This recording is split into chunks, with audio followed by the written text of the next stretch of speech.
সাল্লাল্লাহু আলাইহি ওয়াসাল্লাম বলেছেন, কুল্লু উম্মতি ইয়াদখুলুনাল জান্নাহ, আমার সকল উম্মত জান্নাতে যাবে ইনশাআল্লাহ। আলহামদুলিল্লাহ, বল আলহামদুলিল্লাহ।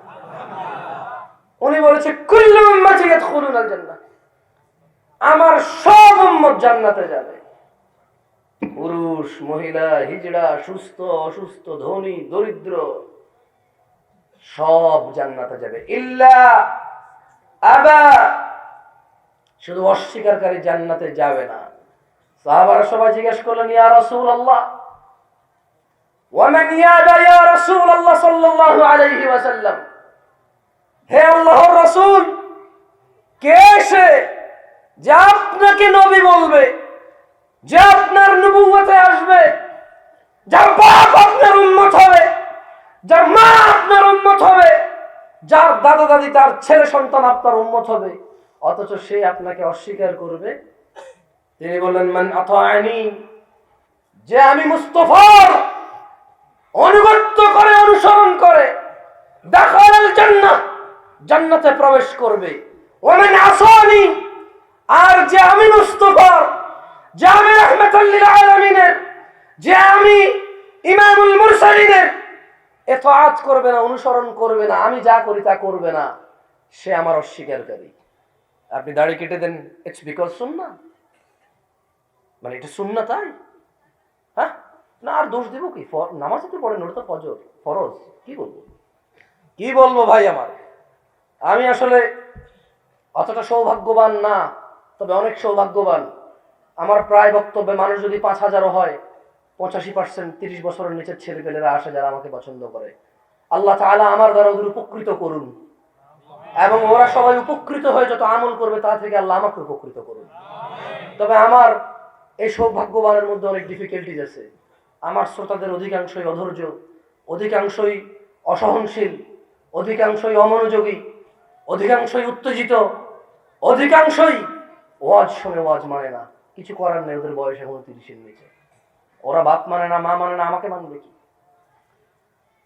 ওরা বাপ মানে না, মা মানে না। হ্যাঁ, জান্নাতের চৌখাট বাপও বলে যে আমি হাসা কথা আব্বারও ছাড়ি না। ও কোরআন হাদিস পড়েই না যে বাপকে ছেড়ে দিতে হয়। কে বলছে হাসা কথা আব্বারে ছাড়ি না? এই কথা বলছে কে? বাপকে ছেড়ে দিতে হবে। হাসা মিশা, বাপের সাথে কোনো হাসা মিশা, সত্য মিথ্যা ভুল শুদ্ধ নাই। বাপের ছেলে হয়ে গেলে ছেড়ে দিতে হবে। বাপ যদি ভুল বলে, বাপ যদি ইসলামের বিরুদ্ধে কথা বলে, ওটাকে সর্বোচ্চ কোমলতার নম্রতা দিয়ে রিজেক্ট করতে হবে। মানে আমি এটা করবো না, তবে আমি ওনাকে কিছু বলবো না, আমি ওনার সাথে চোখ রাঙাবো না, আমি ওনাকে না বলবো না। আরে বাপের অন্যায় আমি বাপরও ছাড়ি, এটা আমি বলবো না। আমি বলবো না। ইব্রাহিম আলাইহিস সালামের মতো মানুষ, বাপ বলছে যে আসো পূজা করতে আসো, বললো যে আব্বা আমার তো খুব অসুস্থ আছে, খারাপ লাগতেছে। কি ওইখানে আলো বলা নাই? বলছে না বলে নাই? বলছে না বলে নাই? আর যখন মানুষ নিজের কর্মফলে, নিজের ঘামে নিজে ডুবে যেতে লাগবে, যখন মানুষের বিচার হবে না, সমস্ত মানুষ মিলে বলবে আরে এত কষ্ট কেন, এর চাইতে ভালো বিচার হয়ে যাক না, জান্নাত জান্নাত যেটা হবে। ইব্রাহিম আলাইহিস সালামের কাছে যেতে বলবে। ইব্রাহিম আলাইহিস সালাম বলবে না, আজকে আমি আল্লাহর কাছে সুপারিশ করতে পারবো না, কেন আমি মিথ্যা কথা বলছি। কি বলছি? তো কি মিথ্যা কথা কইছে উনি? ওই যে বাপে বলছে পূজা করতে আসো, বাপে বলছে আল্লাহর সাথে শিরিক করো, উনি বলছে যে আব্বা আমি তো অসুস্থ, আমার ভালো লাগছে না আজকে। শিরিক করতে বলছে বাপে। শিরিক কি? শিরিক করতে বলছে, মানে আল্লাহকে অস্বীকার করতে বলতেছে, একত্ববাদ অস্বীকার করতে বলতেছে। এত বড় মানুষ, এত জ্ঞানী মানুষ, যিনি একত্ববাদের দাওয়াত দেওয়ার মানে ওহী যার কাছে ওহী ছিল একত্ববাদের দাওয়াতের, ওনাকে ওনার বাপ বলতেছে আসো পূজা করবো, আসো ভূতের পূজা করবো। উনি বলতে পারতো আব্বা কি বলেন, আমার কাছে ওহী আসছে, 2টা আল্লাহ না মাত্র একটা আল্লাহ, 4টা আল্লাহ না একটা আল্লাহ। আব্বা আপনি কি বলে নাই? আব্বা আমি অসুস্থ, আব্বা আমি ভালো লাগছে না। কেন বলেন তো? কারণ বাপ। কারণ কি? বাপ। আরে ইসমাঈল আলাইহিস সালামের দিকে দেখেন না, বাপ আসছে, খোঁজ খবর নিছে, কেমন আছো, জবাব দিছে, কি খাইছো, জবাব দিছে, ও কোথায়, জবাব দিছে। এরপর বলছে ও আসলে বলবা যে ঘরের চৌখাট চেঞ্জ করে ফেলতে। পোলায় আসছে, আসার পরে বললো যে কে আসছে, বললো যে একজন লোক আসছে। কি জিজ্ঞেস করছে? এরকম এরকম জিজ্ঞাসা করছে, তুমি কি জবাব দিছো, এরকম এরকম জবাব দিছে। উনি কি বলে গেছে? উনি বলে গেছে চৌকাট চেঞ্জ করতে, বলছে তুমি বাপের বাড়ি চলে যাও। তারা বাপ কি কি একটা হিম্মতওয়ালা মানুষের কাছে, আরে বাপরে বাপ, বাপেরও নাকি সত্য কথা ছাড়ে না। আরে বাপরে বাপ, কি সত্যবাদী, বাপরে বাপ। তোমার মতো সত্যবাদী লোকের মানে আমার মতো আর যদি এরকম সত্যবাদী হয় তো জাহান্নামে সত্যবাদী ঢুকে যাবে তখন। খালি বাপের সাথে বেয়াদবি করার কারণে। কার সাথে বেয়াদবি করার কারণে? বাপ জুয়া খেলে এমনি তোমার সাথে না আল্লাহর সাথে। বাপ জুয়া খেলে, মদ খায়, মায়ের সাথে ঝগড়া করে, এমন তোমার সাথে না আল্লাহর সাথে। তো তোমার প্রবলেম কি? তোমার তো জুলুম করে নাকি? এখনো তো বাপের খায় বাপের দোষ ধরো, বেয়াদব ছেলে কোথাকার। এখনো উনার দেওয়ার টাকায় তুমি তোমার লজ্জাস্থান ঢাকো, এখনো ওনার দেওয়া ঘরের ছাদের নিচে আসো। তো কালকে না হয় একটা ছাদ কিনেই ফেললা, কালকে না হয় নিজে নিজে নিজে শরমগা ঢাকার জামা কিনলা, তাই বলে কি বাপ ছোট হয়ে যাবে তখন? পাগল ছেলে। এদেশের মানুষগুলো আমার আমার মুখটুকু এরকম বাঁকা হয়ে যায়, ক্যামেরা খুব বিশ্রী দেখা যায়, মনে করে আমি অহংকার করি। অহংকার নয়, আমার হাত পা এরকম লড়ে, কিছু করার নেই, বুঝছেন? বাইন্দা রাখতে ব্যাপারে না আমার হাতে। হ্যাঁ, তো বলছে যে ছেলেটা নষ্ট হয়ে গেছে। কখন? বিয়ের পর। কে নষ্ট করলো তাকে? বললো যে বউ নষ্ট করলো। কেমনে নষ্ট করলো বই? বলে যে ছেলে রে বউয়ে তাবিজ করছে রে, এখন কথায় লড়ে কথায় পড়ে। আরে বেটা, তাবিজ করে পাশ করা দিতে পারলো না বউয়ে জামাইরে, বিয়ে পাস এমএ পাস সরকারি চাকরি দিতে পারলো না পাশ করে। খালেদা জিয়া তাবিজ করতে পারে না শেখ হাসিনার লেগে, বেটি জেলে মরে যাচ্ছে। হ্যাঁ, তাবিজ করে খালি জামাই বস করে, তাবিজ করে কেউ পাশ করতে পারে না, কালা মানুষ ফর্সা হইতে পারে না। কেউ আছে এমন কোন তাবিজ 2 ইঞ্চি বাড়াই দিব, মানে 4 ফুট 4 ইঞ্চি আর্মিতে যাইতে পারতেছে না? আর্মিতে যেতে কত ইঞ্চি লাগে মিনিমাম? আচ্ছা 5 ফুট 8 ইঞ্চি। আর কত লাগে তাইলে? 6 হওয়ার জন্য কত টাকা তো জানি না ভাই, এই জন্য জিজ্ঞেস করতেছি ভাই। আরো 4, তাহলে 12 হইলে এক হয় না? ও তাহলে মা 12 নাকি? বুঝতে পারছি। তো এখন ধরেন একটা লোক 5 ফিট 11 ইঞ্চি, আর্মিতে যাইতে লাগে 6 ইঞ্চি, রাইট? তাই তো কোন তাবিজ আছে এরা 1 ইঞ্চি বাড়াই দিবে? কেন একটা কোমলমতি মেয়েকে বিয়ে করায় নিয়ে আসে এত যন্ত্রণা দিচ্ছেন কেন ওকে ভাই? ছোট্ট একটা বাচ্চা মেয়ে, বয়স এখনো 15, জন্ম নিবন্ধনে 3 বছর আপনারাই তো বাড়াইছেন, মনে নেই? ভুলে গেছেন? না, আমি আমি আমি ভালো মন্দ গভর্নমেন্টের এগুলোতে যাচ্ছি না, জাস্ট একটা বাস্তবতা বলতেছি। ছোট্ট একটা বাচ্চা মেয়ে, তো ওর বাপে ওরা কত আদর করে পালছে, ওর ভাইটারে হাঁটাইয়া পাঠাইছে, সাইকেল দিয়ে পাঠাইছে। বাপে যাওয়ার আগে মার কাছে 50 টাকা দিয়ে গেছে, মেয়েটা যাতে রিক্সা দিয়ে আসা যাওয়া করে। কি দিয়ে আসা যাওয়া করে? একটা মিনিট প্লিজ।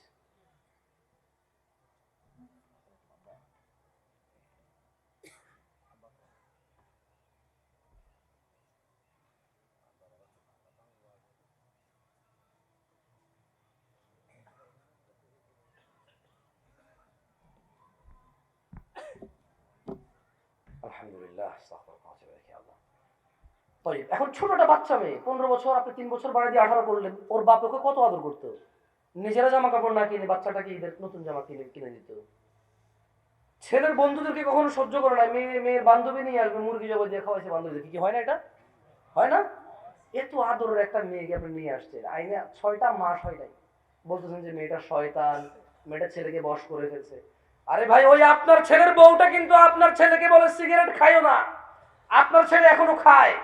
ওই আপনার ছেলের বউ আপনার ছেলেকে বলে বেশি রাত করে তুমি বাইরে থাকিও না, ঘরে আসিও জলদি। ও বেশি রাত করে বাইরে থাকে। এই আপনার ছেলের বউ, যার দোষ দিচ্ছেন যে এই ছেলের বউ ছেলেকে নষ্ট করে ফেলছে, আমাদের আর সেবা যত্ন করে না, আগে ও খুব হাতেম তাই ছিল, এখন আর কিচ্ছু বোঝে না, কিচ্ছু করে না। মেয়েটা আমার ছেলেটাকে নিয়ে চলে গেল, বউয়ের কথায় উঠে বসে। এই বউটা কিন্তু ওকে বলে পরকিয়া না করতে, ও কিন্তু চুরি চুরি করে পরকিয়া করে। বুঝি বউয়ের কোনো কথা শোনে না, সিগারেট খাওয়া শোনে না, সিগারেট বাদ দেওয়া শোনে না, বাজে আড্ডা বাদ দেওয়া শোনে না, জুয়া বাদ দেওয়া শোনে না, পরকিয়া বাদ দেওয়া শোনে না, টাকা পয়সা খরচ করা শোনে না, শুধু খালি আপনারা না খাওয়াইতে বললে শোনে না। হ্যাঁ, আপনার পেটে সমস্যা, আমি বলবো আপনার পেটে সমস্যা, আর আপনার পরওয়ারিশ লালন পালনে প্রবলেম। ওই মেয়ে আপনার ছেলেকে নেয় নাই, আপনার ছেলে 10 বছর বয়সে আপনার নাই। আর কেন মনে নাই? বলছেন যা চাইল নিয়ে বসে পারবো না, বড় ভাইরে বলো, মনে নাই? তখন ওরে কোন বই বলছে না তুমি বলো যে পারবা না। মানুষের দোষ দেওয়া বন্ধ করে নিজের আত্মসমালোচনা করুন প্লিজ। মানুষের দোষ দেওয়া বন্ধ করতে হবে, নিজের প্রবলেম ফাইন্ড আউট করতে হবে। ছোট একটা বাচ্চা মেয়ে আসছে, ওকে আদর করেন, ভুল হলে ক্ষমা করে দেন। হ্যাঁ, নিজের মেয়ের মতো রাখেন, যদিও সম্ভব না। আপনার মেয়েকে তো আরেকজনের নিজের মতো মেয়ের মতো করে রাখে নাই, সো ওই প্রতিশোধ এখান থেকে নেবেন। মানে উনি দিচ্ছে আমার থাপ্পড়, আমি দিচ্ছি ইনার থাপ্পড়, সমান সমান। কেমনে? কিন্তু টাকার ক্ষেত্রে কেউ মানবে না।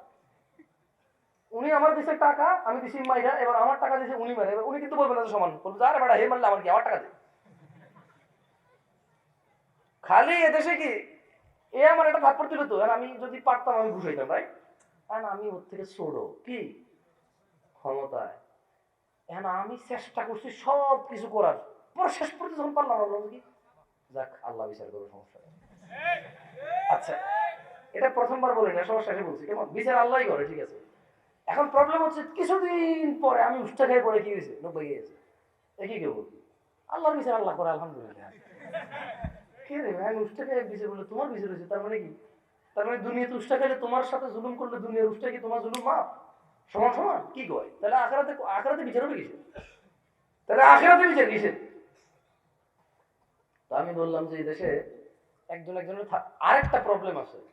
ধরুন উনি আর আমি লাগিয়ে গেছি, এখন কেমন উনি আর আমি লাগছি, মারতাছি একজনকে বলে ওই আধা কিলোমিটার দূর থেকে ইনি ওনারে বলবেন কি রে ওরে মারে কে? আচ্ছা ও কেমন জান, বউ তো নাই এই জায়গায়, ওর দুজন তো এক জায়গায় না, দুইজন কই একই জায়গায়, এও জানে না ওইও জানে না, আমরা দুজন মারামারি করতেছি, দুজন একই জায়গায় দাঁড়ায়, এর বলবো কি রে এতে মারে কে? আচ্ছা কিভাবে বলবেন মারে কে? এটাই তো আমাদের মানে আমি দেখছি বললাই এইভাবে চলে আসতো। যাই হোক, অনেক কথা বললাম, একটু মনোযোগ দিয়ে কিছু হাদিস কোরআন শুনুন।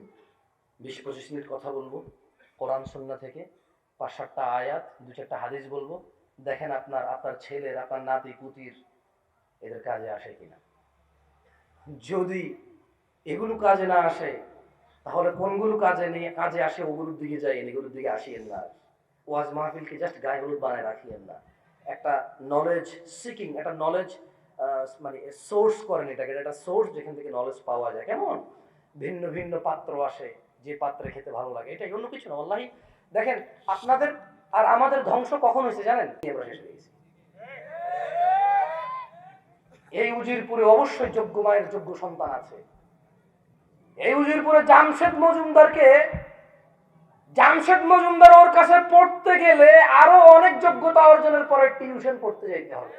এর চাইতে বড় মানুষ আছে, অবশ্যই আছে, কিন্তু ওকে তো আপনি শুনবেন না কেন? ও উজিরপুরের, মানে আপনি বুঝছেন তো আপনি কতটা নিচে নেমে গেছেন। ওই লোকটা আলেম হয়েছে শুধু আপনার গ্রামের হওয়ার কারণে আপনি শুনবেন না ওকে, মানে এটা ওর দোষটা কি বলেন তো? কারণ এই উজিরপুরে জন্ম হয়েছে সে, ওর দোষ এই উজিরপুরে বসবাস করে সে, ওর দোষ এই উজিরপুরে ওর সাথে প্রায় প্রতিদিন আপনার দেখা হয়, এটা ওর দোষ ওর ভাইয়ের সাথে ওর ঝগড়া, আপনি জানেন। ওর দোষ ও সবসময় মেনটেন করে চলতে পারে না, দেখা হয় খেতে যায়, কাজ করে, একটু আওয়াজ উঁচু নিচু হয়, কিছু ইমব্যালেন্স কথাবার্তা হয়, এটা ওর দোষ। আর জামশেদ মজুমদার খুব ভালো, কারণ আপনি ওকে দেখেনি নাই কখনো। যাই হোক, কারা কারা আল্লাহর পরিবারের অন্তর্ভুক্ত হতে চান? আল্লাহ সবার হাত কবুল করুন, আল্লাহ নামাজীদের সফল করুন। عن أنس بن مالك رضي الله عنه قال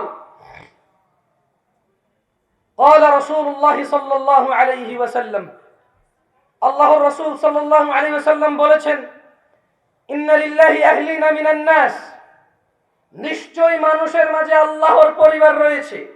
কার মাঝে? কি আছে? কি আছে? আমি আবার পড়বো, আবার জিজ্ঞেস করব, যদি ভুল বলেন তাহলে জিজ্ঞেস করবো না, আমি আমার ওয়াজ করবো, যা করবো আমি, যা করতে আসছি আপনি যা করছেন, আমি চলে যাবো ভাই।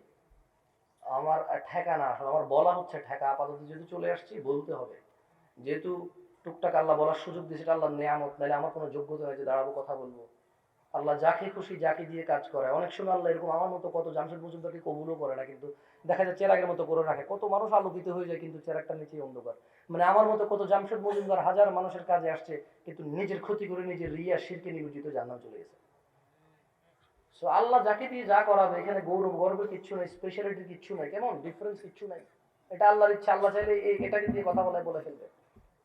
বোঝেন না কথা? আল্লাহ চাইলে কি এটাকে দিয়ে কথা বলে নেবে। আল্লাহ চাইলে, আল্লাহ তখন ইহুদি নাসারারা পাথরের পিছনে পালাবে, পাথর কি বলবে না আমার পিছনে আছে, মারো তারে। গাছের পিছে পালাবে, গাছ কি বলবে না, এই ওর ধর ধর ধর, এখানে পালাইছে।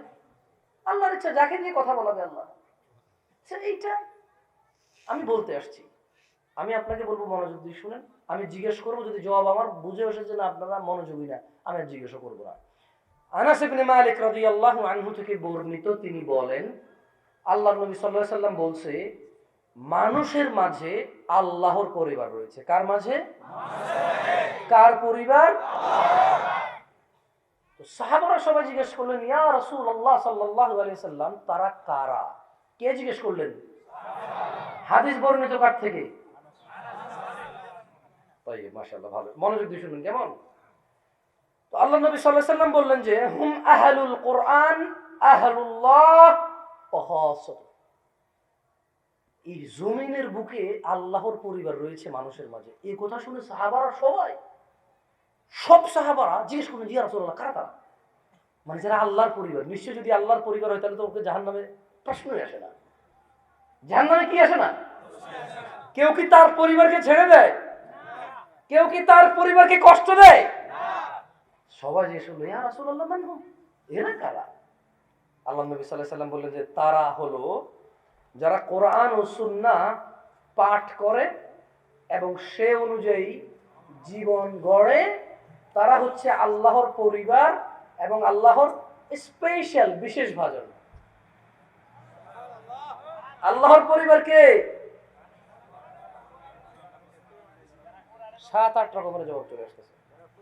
আবার বলে দিচ্ছি, কল, তিনি সাল্লাল্লাহু আলাইহি সাল্লাম বললেন, হুম আহলুল কোরআন, তারাই হচ্ছে আল্লাহর পরিবার যারা কোরআনুল কারীমের তেলাওয়াত করে সে অনুযায়ী জীবন গড়ে। আহলুল্লাহ, এরাই আল্লাহর পরিবার। ওয়া খাসাতুহু, এবং আল্লাহর বিশেষ ভাজন। আল্লাহর পরিবার কি? কারা কারা কোরআন দেখে পড়তে পারেন? মিছা কথা কইেন না ভাই, আল্লাহর দিকে তাকাই। একটা হাত তোলেন, বেশি হয়ে গেছে, দুইটা করে দিন, একটা তোলেন, একটা করে হাত তোলেন, তুলে রাখেন। কারা কারা কোরআন পড়তে জানেন দেখে দেখে? হাত নামান। কোনো মিথ্যার আশ্রয়ের দরকার নাই। আমি কোনো গুনাহ দিতে পারবো না, গুনাহ মাফ করতে পারবো না, নেকি দিতে পারবো না, আমি কোনো জাজ করতে পারবো না, আমি ক্রিটিসাইজ করার ক্ষমতা রাখি না। আমি হয়তো কিছু জিজ্ঞেস করে সেটার উপরে বেস করে যেটা পরামর্শ দিতে পারি, সেটা আপনার ইচ্ছা নেবেন না নেবেন, ঠিক আছে? কারা কারা দেখে কোরআন পড়তে পারেন না? কোরআন পড়তে পারে না যারা দেখে, এটা ভুল কথা। অনেকে আছে পারে না। আমি এখন যারা কোরআনে হাত ওদের থেকে যদি জিজ্ঞেস করে বলি পড়েন, এখানে অনেকে পারে না। হাত তোলেন তো কারা কারা পারেন না, সত্যি কথা বলুন, সত্যি কথা বলুন। দেখছেন এবার আরো বাড়তেছে, বাঙালি তো আরবার জিজ্ঞেস করলে আর একটু বাড়বে। ও ভাই, এক কথায় সারা রাত করে আজকে ওয়াজ করবো, খালি জিজ্ঞেস করবো আপনাকে, হাত তোলেন কারা কারা পড়তে জানেন না। আরো বড় বাড়ছে, ঠিক আছে।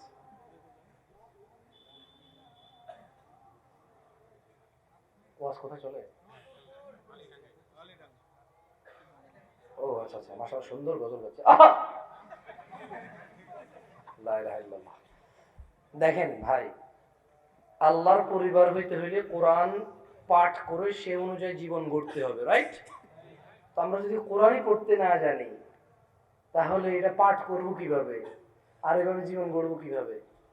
তাহলে আজকে এখান থেকে উঠার পরে সবার আগে কাজ কি? স্টেপ নেওয়া, মানে ওই ব্যবস্থা করা, ওই উদ্যোগ নেওয়া। এই মাদ্রাসা বা মসজিদের লোক, সভাপতি কমিটির উচিত হবে এইরকম ব্যবস্থা অ্যানাউন্সমেন্ট করা, যেখানে কোরআন শিখতে পারবে। আর যারা শিখতে চায়, যারা জানে না, তাদের উচিত হবে একটা টাইম বের করা, সপ্তাহে, মাসে, দিনে, যে আমি অমুক টাইম থেকে অমুক টাইম, এতদিন, সপ্তাহে আমি শিখতে যাব। এইটা তার উচিত হবে করা।